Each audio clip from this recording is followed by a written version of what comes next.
আসসালামু আলাইকুম সবাইকে। প্রেম নামের অপবাদ গল্পের 11 নম্বর পার্ট। তো বেশি কথা না বলে চলুন গল্প শুরু করা যাক।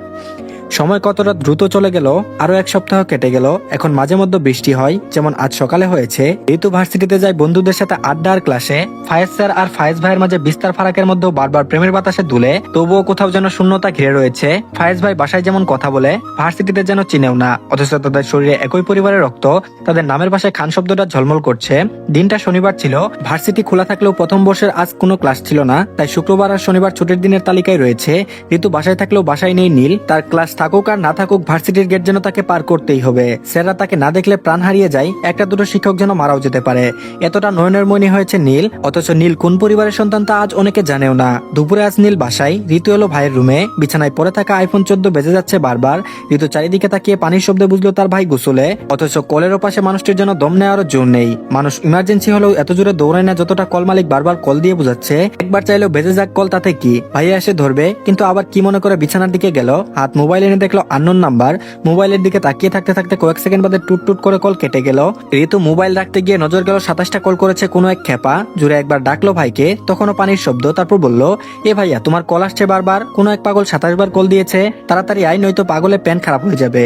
নীল বোনের কথা শুনলো, তারপর বলল, তুই রিসিভ করে বল ভাইয়া গোসলে, আর না হয় রেখে দে, আমি এসে কল দিব। আবারও পানির শব্দ। ঋতু মোবাইল রেখে দিল। দরজা পার করার আগে আবারও কল বেজে উঠলো। ঋতু একবার ওয়াশরুমের দিকে আরেকবার মোবাইলের দিকে তাকিয়ে বিরক্ত হয়ে বিড়বিড় করে বলল, কার তার ছিঁড়া হলো রে, এই অসময়ে কল দিচ্ছে, বিরক্ত লাগে।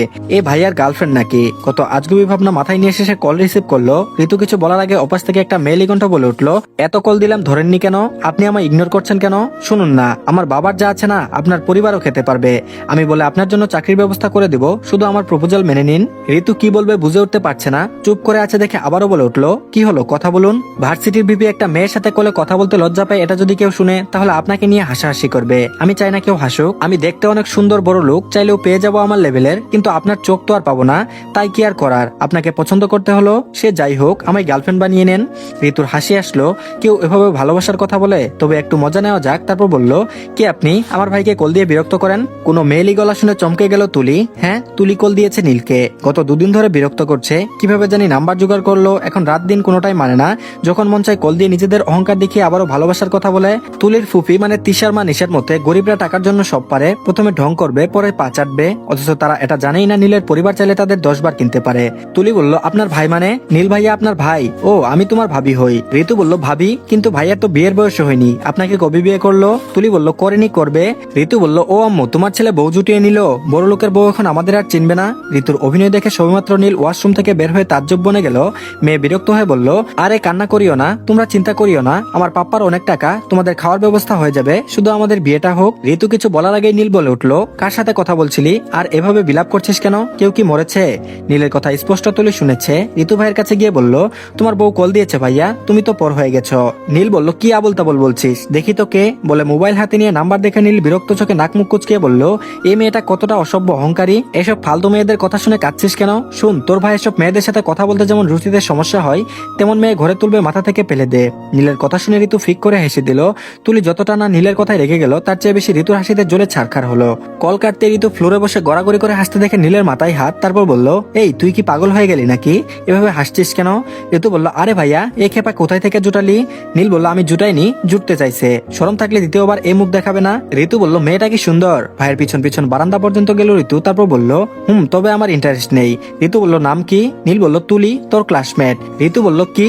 নীল বলল, চিল্লাস না। ঋতু বলল, এজন্য তো গলাটা চেনা চেনা লাগে, কিন্তু তোকেও গরিব মনে করে কেন? নীল বলল, হয়তো আমি সিম্পল তাই তোদের সাথে কেমন আচরণ করে।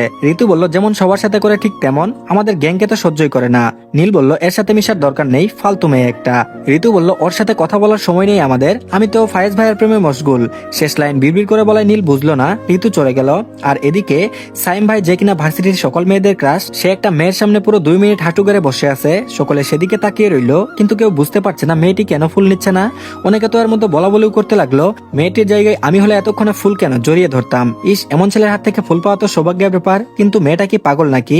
আবার অনেকে বলছে এত এত মেয়ে থাকতে এই সাইম ভাই এই মেয়েকে পছন্দ করলো। এক একজনের এক এক মন্তব্যের মাঝে সাইমের সামনে দাঁড়িয়ে থাকা মেয়েটি বিরক্ত।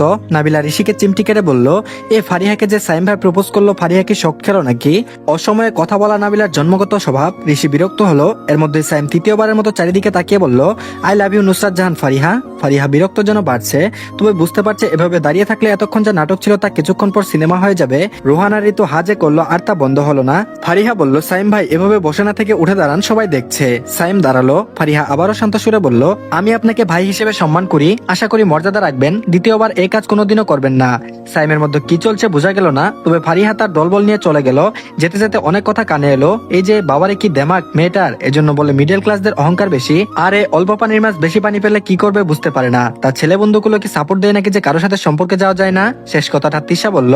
সাথে সাথে থেমে গেল 5 জোড়া পায়ের গতি। পিছনে ফিরতে গিয়েও ফিরল না।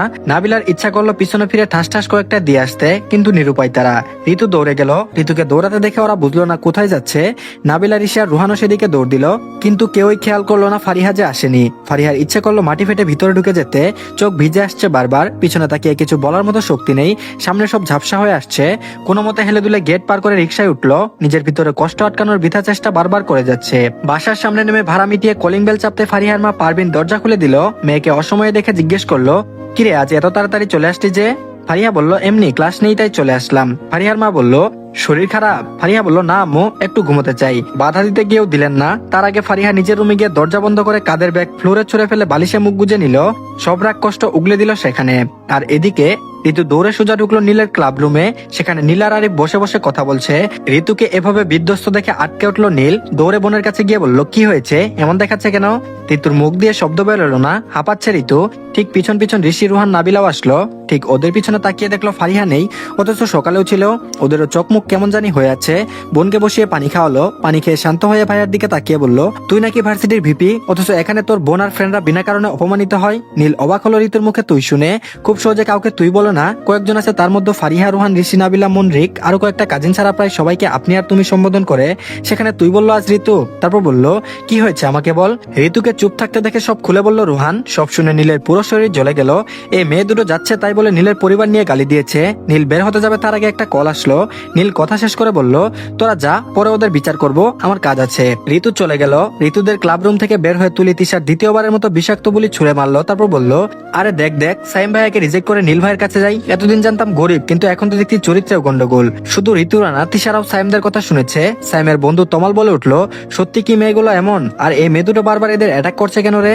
সাইম বলল, জানি না, তবে প্রপোজ আমি করলাম, রিজেক্ট আমি হলাম, অথচ এদের দেখে মনে হচ্ছে এরাই ক্ষতিগ্রস্ত হয়েছে। তমাল বলল, আমার অন্য কিছু মনে হচ্ছে। সাইম বলল, কিরকম? তমাল বলল, জানি না, তবে নীল ভাইয়ের কানে গেলে এ দুটোকে শেষ করে দেবে। নীল ভাই ভার্সিটিতে আছে নাকি? সকালে দেখেছি একবার। ঋতুরা তিশা আর তুলির সামনে গেল। নাবিলা রেগে বলল, এ তোমাদের কি সমস্যা, সবসময় আমাদের পিছনে লাগো কেন? তিশা বলল, মুখ সামলে কথা বল। নাবিলা বলল, তোরা দুটো মুখ সামলা আগে। তুলি বলল, ফকিন্নিদের আবার দেখছি তেজ অনেক। ফকিন্নিদের আবার দেখছি তেজ অনেক আছে। নাবিলা বলল, একদম ফকিন্নি করবে না, আমরা কেউ ফকির না, আর ফকির হলেও মানুষ তো। তিশা বলল, যা দূর হ, কথা বলতে ইচ্ছা করে না তোদের সাথে। রুহান নাবিলাকে আটকে দিয়ে বলল, চল, এসব বেয়াদব ফালতু মেয়েদের সাথে কথা বলে মুখ খারাপ করিস না। রুহানের কথায় তেতে উঠে তিশা বলল, সাহস কম না দেখি তোদের? জানিস কার সামনে দাঁড়িয়ে আছিস তোরা? ভার্সিটির বিপির গার্লফ্রেন্ডও, আর তোরা তার সামনে দাঁড়িয়ে কথা বলছিস ফালতু মেয়ে। ঋতু রেগে বলল, ও তাই নাকি? তা ডাকতো তোর বয়ফ্রেন্ডকে, আমরাও দেখি সে বাগনা বিড়াল। ঋতুর হাসি যেন আগুনে ঘি ঢালার মতো কাজ করলো। তুলি বলল, এই হাসি বেশিক্ষণ থাকবে না, যখন আমার বয়ফ্রেন্ড এসে তোদেরকে বের করে দেবে। তুলির কথায় ঋতু, ঋষি, রুহান আর নাবিলা হা করে হেসে দিল।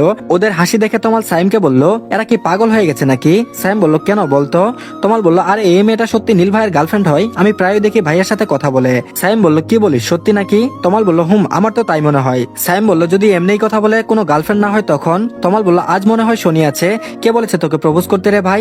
সাইম বলল, আরে আমি কেমনে জানবো এই বেয়াদব দুটো সমস্যা করবে? হঠাৎ কেউ বলে উঠলো, তা ভিপির গার্লফ্রেন্ড রাস্তাঘাটে ঝগড়া করে? ভরাট কণ্ঠের শব্দে সকলে সেদিকে তাকালো। তুলির শরীর কেঁপে উঠলো। নীলের চোখ লাল, কি ভয়ঙ্কর দেখতে। সাইম আর তমাল বসা থেকে উঠে দাঁড়ালো। সকলে সেদিকে তাকিয়ে রয়েছে। নীল তুলির সামনে এসে বলল, আমার নাম ভাঙিয়ে বড়লোক বাপের আদরের মেয়ে চলতে হয় দেখি আজকাল।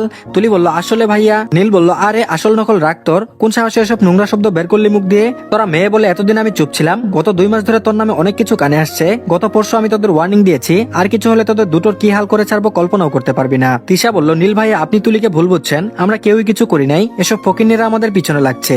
নীল বলল, জাস্ট শাট আপ, কাকে ফকিন্নি বলছিস? জানিস এদের পরিচয়? এর মধ্যে কেউ মধ্যবিত্ত পরিবার থেকে আসেনি, সবাই তোর মতো কি তোদের চেয়ে উচ্চ পরিবার থেকে এসেছে। আর আমি কাকে কি বলছি? এরা কি এসব বুঝে? এরা বুঝে টাকা। শুন তোরা, তোদের বাপদের টাকাও এদের পরিবারের সমান হবে না, তোদের কেনার ক্ষমতা আছে। বলে নীল চলে যেতে নিলে তুলি বলল, এত খবর যে জানেন শুধু কি এটুকু নাকি বিছানা অবধি? হঠাৎ ঠাস করে শব্দ হলো, আর বলতে পারিনি তুলি। নীলের মতো সুঠাম দেহের হাতের মার খেয়ে ফর্সা গাল লাল হয়ে গেছে। এতক্ষণ যা নাটক ছিল তার নীলের এক থাপ্পড়ের সিনেমায় পরিণত হয়েছে।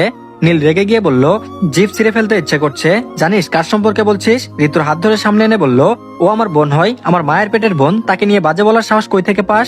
এ যেন আরেক বড় ধামাকা। ভার্সিটির কেউ জানতো না শুধু আরিফ ছাড়া ঋতু নীলের একমাত্র বোন হয়। সকলে অবাক হয়ে তাকিয়ে রইল। নীল কাউকে মেরেছে তা যেন বাতাসের সাথে রটিয়ে গেল। ফায়েজ তাড়াতাড়ি মাঠে এলো, সাথে অন্য স্যাররাও ছিল। নীল দ্বিতীয়বার চর মারতে যাবে তার আগে হাত ধরে নিল ফায়েজ। নীলের দিকে তাকানোর আগে একবার তাকালো ঋতুর দিকে, ভয়ে কাঁপছে ঋতু।